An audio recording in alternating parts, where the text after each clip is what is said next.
Good morning, everybody. Great pleasure, of course, to have Dr. Ken Levin with us, who has really written an outstanding book, the Oslo. Can't hear you. The microphone.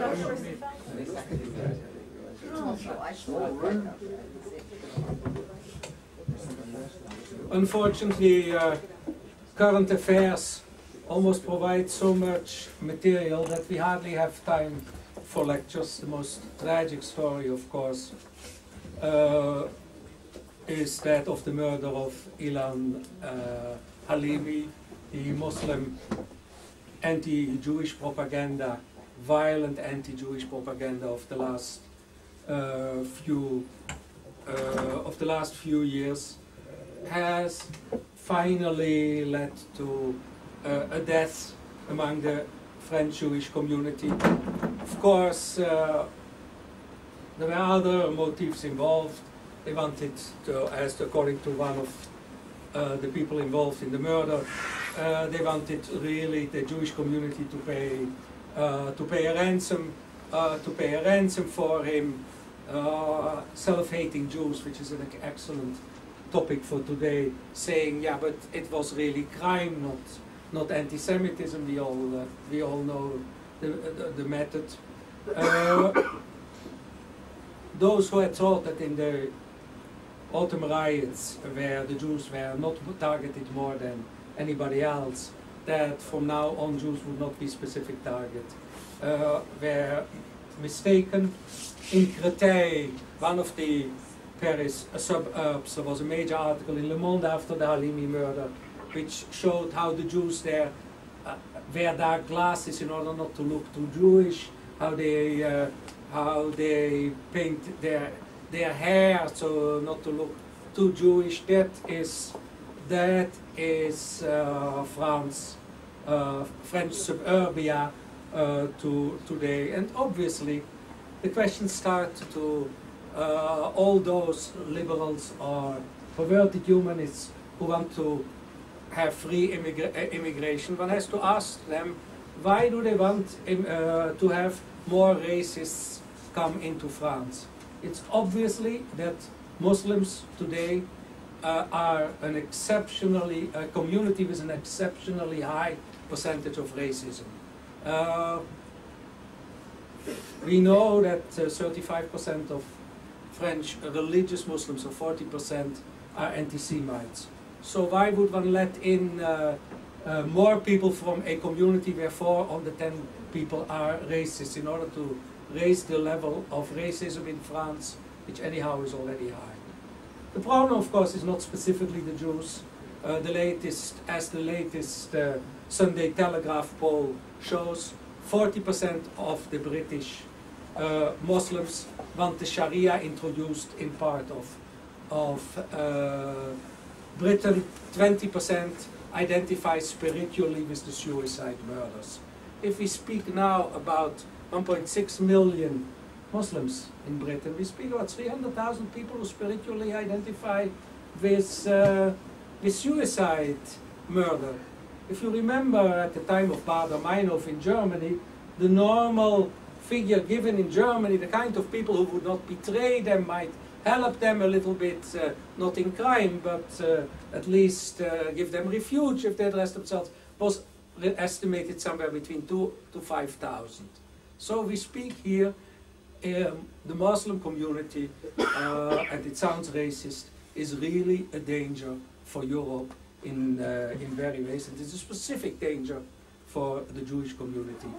And that doesn't mean to say that perhaps even the majority of Muslims are some kind of moderates. Krauthammer in the cartoon affair wrote, moderates are not moderates, they are hypocrites. They condemn Muslim violence, but they do not condemn caricatures if they are against others, only against Muslims. The second issue, of course, is the cartoons affair is not finished. The best reaction was today in the Jakarta Post, which some of you may not regularly read, was a Dane who wrote, "It's not true that Korans were burned in Denmark. The only Korans burned in the last months were those in the embassies burned by the rioters," which I thought was a fair analysis. Obviously, for us, the most interesting aspect perhaps is the boycott. The Arabs are applying against the Danes all the methods they really learned from the Scandinavians when they were boycotting the Israelis. Those who did not kick out Danish products from the supermarkets have big signs Danish products. This great invention came out of Norway, where some of the cooperative stores put on Israeli products. The Danes now do not export anymore under their own brand butter to Saudi Arabia. It comes in bulk. So the methods, they really, I think there is place for a course in Denmark how to cope with boycotts, because we are certainly leaders in that. Then there is the story of this Arla food company, which has throughout February been losing $1.5 million per day of exports to for the whole month. There was an article yesterday, which is the sponsor of the Danish football team, which plays here in the coming days against Israel, and they took their logo off.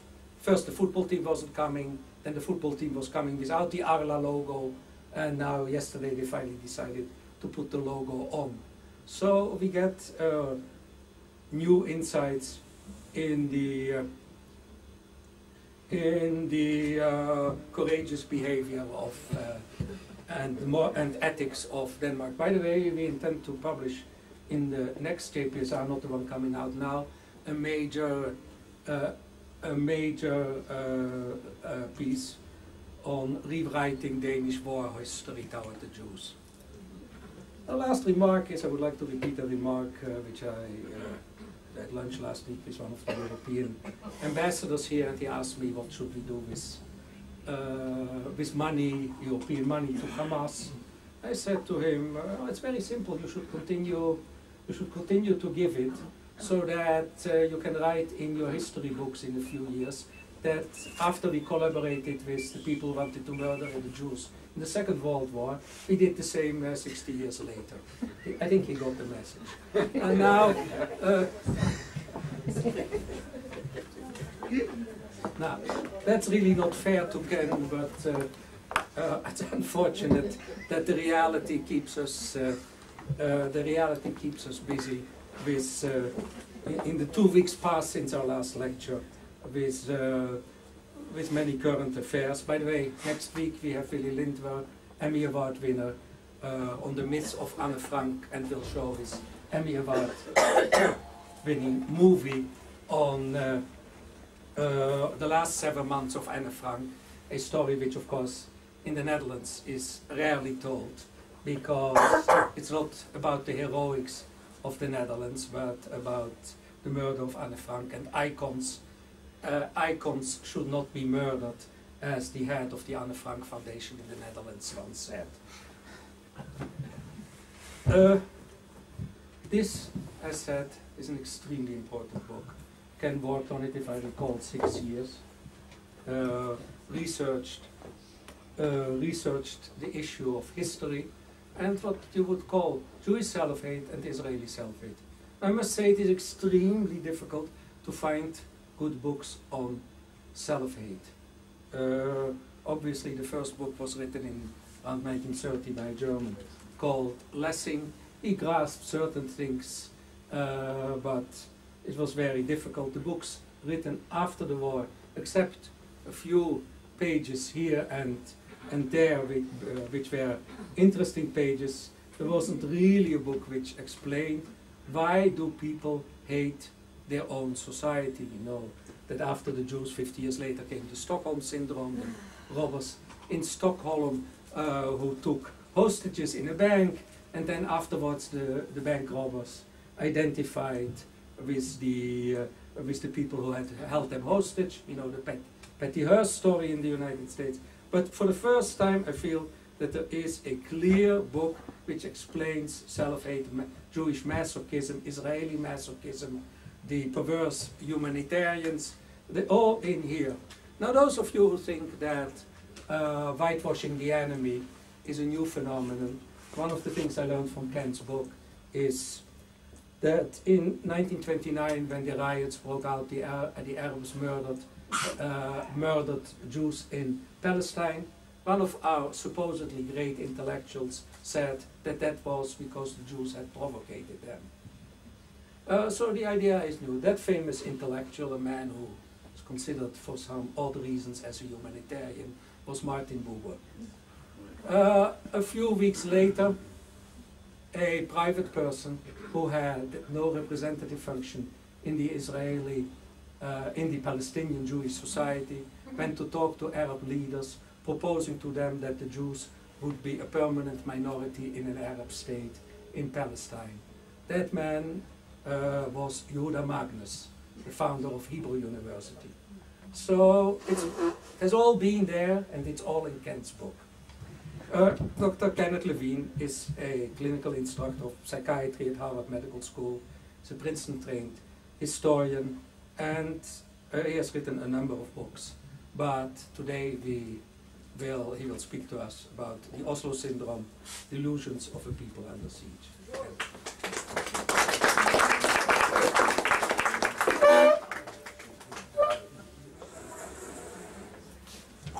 Thank you, Manfred, and thank all of you for coming out today. Can you hear me in the back? A little louder? I'll try and lean over the mic a bit. The Oslo process was supposed to bring about, finally, genuine peace between Israelis and Palestinians, Israelis and Arabs more broadly. Instead, it led to the worst terror assault Israel's ever experienced. A question that I look at from the perspective of being a psychiatrist and historian, a question that interests me is why do communities, why do nations sign on to policies, embrace policies that are particularly going to lead to disaster? Now, an obvious question is, well, was this predictable? I think it very much was if you look at what Arabs, Arafat, those associated with them, Palestinians, Arabs more broadly, were saying, not in English, not to Western reporters or Western diplomats, but in Arabic to their own people before Oslo, during the initial days of Oslo, and in the weeks and months that followed. What they were saying, what they were doing. Arafat, for example, on the very night of the handshake on the White House lawn, said something he'd said in the previous weeks and in subsequent weeks to Arab audiences. He was on, that night, he was on Jordanian television and told his constituency that they should understand Oslo as the first stage in the PLO's plan of phases, the first phase in the plan of phases. That's a 1974 plan adopted by the PLO, which said we'll take whatever we can get by negotiations and use that as a base from which to pursue Israel's annihilation. He said it that evening, he'd said it before, he said it at least a dozen times within the first few weeks of Oslo. In a similar vein, he compared Oslo to a treaty that Muhammad had signed in the year 628, and 2 years later, when his forces were stronger, he attacked his co-signatories and defeated them. And of course, there were all the calls for jihad. Not only was there the incitement and the claims of how he understood and how his people should understand Oslo, but there was also the terror. From his arrival in the territories in July of '94 until the defeat of the initial Oslo government, the Labor Merits Coalition in May of '96, in those 22 months, over 150 Israelis were killed. To that point, an unprecedented level of terror. Of course, it pales compared to what happened after September 2000, but again, at that point, unprecedented. Yet Israel went on making concessions. Indeed, in the fall of '95, it signed on to Oslo too. What's the explanation? Now, some of the most interesting comments come from people who were Oslo enthusiasts and subsequently rethought their position. For example, Nissim Tzvili was a Labor MK during this period, and he was a member of the Knesset's Foreign Affairs and Defense Committee. And he said in 2002, Quote, I remember myself lecturing in Paris and saying that Arafat's double talk had to be understood. That was our thesis, proved later as nonsense. Arafat meant every word and we were naive. So his explanation is naivety. I don't buy into that. If you think about Perez, Rabin, others involved in it, whatever adjectives you would apply to them, positive, negative, neutral, naive is not high on the list. These were not naive men. A more interesting comment came from Ari Shavid a few years earlier, in 97, before the terror war was launched, but certainly after that terror period in 94 to 96. And Ari Shavid's a writer for Haaretz. As you know, all the Israeli dailies, all the Hebrew dailies, were generally supportive of Oslo. There was very little coverage of what was really going on in the PA in terms of incitement, indoctrination, schools, mosques. In fact, Israel had to be established underground organizations in a sense, like Memory and Palestinian Media Watch, to cover that because the media worried. And certainly Haaretz, being the most ideological, was most supportive, and Shavid himself was supportive. And he said in 97, talking about his involvement in and all the political elites' support of Oslo, and then the support of the other elites in Israel, intellectual, cultural elites. Quote, in the early 90s, we the enlightened Israelis were infected with a messianic craze. All of a sudden, we believed that the end of the old Middle East was near. The end of history, the end of wars, the end of conflict. We fooled ourselves with illusions. We were bedazzled into committing a collective act of messianic drunkenness. Well, messianic drunkenness is a colorful description and it captures something of the mood, but it's not an explanation for it. What I suggest in my book is that the explanation lies in the psychology of chronically besieged populations.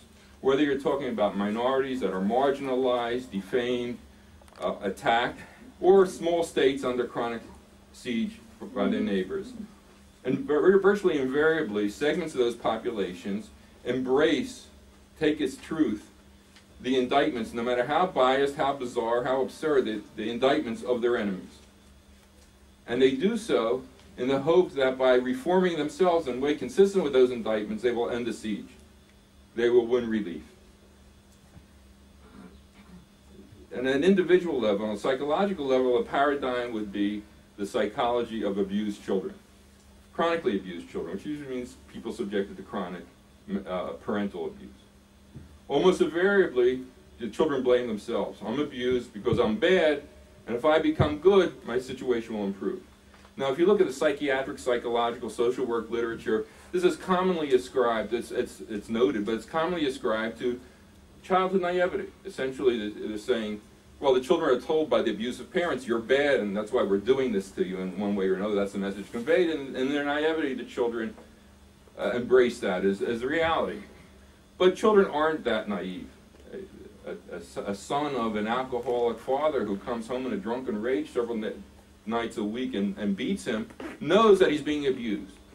But it's very common, it's almost invariable, particular ages especially, that he will repress that and blame himself and say, my father's acting this way because I'm doing something wrong. And if I do something better, if I become good, if I get better grades in school, or have his dinner ready when he comes home, or clean the house, or make more money on my paper route, or some other way of appeasing, of becoming, quote, good, then he'll treat me differently. And it's not naivety that drives this. You think of the existential predicament of the child. Either he reconciles himself to being in a hopeless situation. This is his entire world. He can imagine that really has no grip on any other kind of world. And he is victim. There's nothing he can do about it. Or instead, he deludes himself into seeing himself as at fault, and then has to deal with the guilt or the self-indictment of I am bad, but preserves the hope that if I become good, I will win relief. And children reach for hopefulness, avoid hopelessness at all costs, just as adults do. And on a communal basis, on a communal level, you see the same pattern recur in communities under siege. Certainly you see it throughout the history of the diaspora, segments of the community embracing this kind of, embracing indictments of their enemies, driven by this psychodynamics. And you see it in Israel, in the face of chronic siege. And it's not just a Jewish thing. People say, Jewish is self-hatred, the self-indictment is particularly a Jewish thing. That's not quite true. I think, again, you see it in other communities under siege. Interestingly, and remember, Ari Shavitz notes particularly how the elites in Israel embraced Oslo. The Thurgood Marshall, remember, the first African-American Supreme Court Justice in the United States, in a case in 1977, in a concurring opinion that he wrote, begins by saying, it's well known among social scientists that the elites of minorities commonly embrace the wider society's bias against their own minority. And he's not talking about Jews, he's not talking about African Americans. In fact, the case had to do with a different minority, it had to do with Mexican Americans. But this is, I cite that just to give you an idea, again, to reinforce the point it's not specifically a Jewish situation, and that other people acknowledge that. But what makes it particularly Jewish is the Jews' particular history of being under siege, whether in the diaspora or in Israel. Again, people aren't helpless in the face of this. The only response needn't be self-indictment, and clearly not everyone in the community embraces self-indictment. But on a larger communal level, the defenses, the major defense against self-indictment are institutions. If institutions are powerful, communal institutions convey a different message that the community has an integrity, that it's your enemies that are immoral, not you, and so forth, and that you have a purpose in life, you have a place in the world, and a future. Then that could strengthen people, arm them against the indictment. The equivalent of going back to the psychological paradigm would be the abused child who has someone else in his life, a grandparent, say, or an aunt or an uncle, who can't perhaps get him out of that situation, but conveys to him that it's your parents who are sick, who are doing bad things, not you. And at least, if it cannot perhaps protect them quite physically sufficiently, but can protect them from the psychological corrosiveness of the siege. And institutions, communal institutions, can do the same thing to communities under siege. The problem is, if you look at modern Jewish history and what happened to communal institutions in the context of, say, the last 300 years, the emergence of the modern nation state, communal institutions have been weakened for various reasons. And Jews were even more susceptible to this to the psychological corrosiveness of the siege. So much so that Max Nordau, interestingly, said about 100 years ago, Max Nordau, the Austrian Jewish writer, intellectual, early Zionist, said about 100 years ago that the greatest success of the anti-Semites is that they've gotten the Jews to look at themselves through anti-Semitic eyes. Now, you can see this on an individual basis, about self-perception. The kid who gets beaten up in the schoolyard every day, you're a Jew, and he's cursed as a Jew, and he's beaten, doesn't integrate that. Again, if there aren't enough defenses, institutional familial defenses around, it doesn't integrate that into something's wrong with me, and how do I become good enough so that they'll stop abusing it, that they'll accept me? Nordau could have added that it's even more true in a sense in terms of divisions in communities. So that if you look at European anti-Semitism in the 19th century, early 20th century, you had German Jews blaming Polish Jews, the Eastern Jews, for anti-Semitism. Or you had secular Jews blaming religious Jews. You had socialist Jews blaming the Jewish bourgeoisie and the Jewish intellectual elite, and on the other hand, the Jewish bourgeoisie blaming the socialists. Zionism was not immune from this.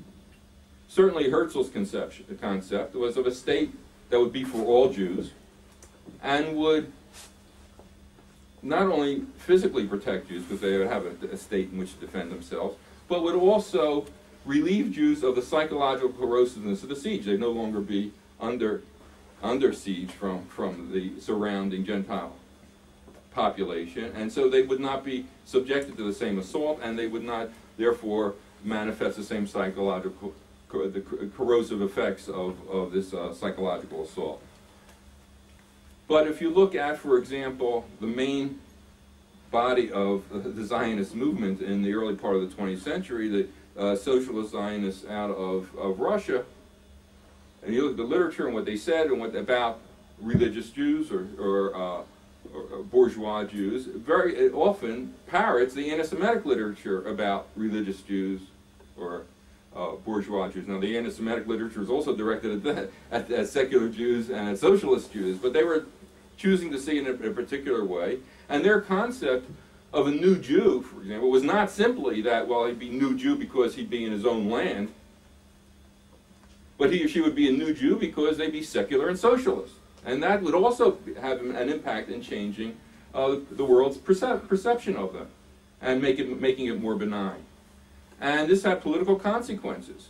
It had political consequences in terms of reluctance to open immigration more widely to bourgeois Jews and to religious Jews. Even in the 30s, even when Ben-Gurion finally came around to working with Jabotinsky and said, let's have a campaign in the West to push the British to open, there are segments of the social Zionist elite, the rulers, the main figures in the Yishuv, who would say, well, wait a second, what will that do to the great experiment, the great socialist secular experiment that they conceived to be true Zionism? And it also had an effect on the response to the Arab attack, as Manfred suggested in 29. But even you go back to 20, and then 29, and then to 36 and 39, there were elements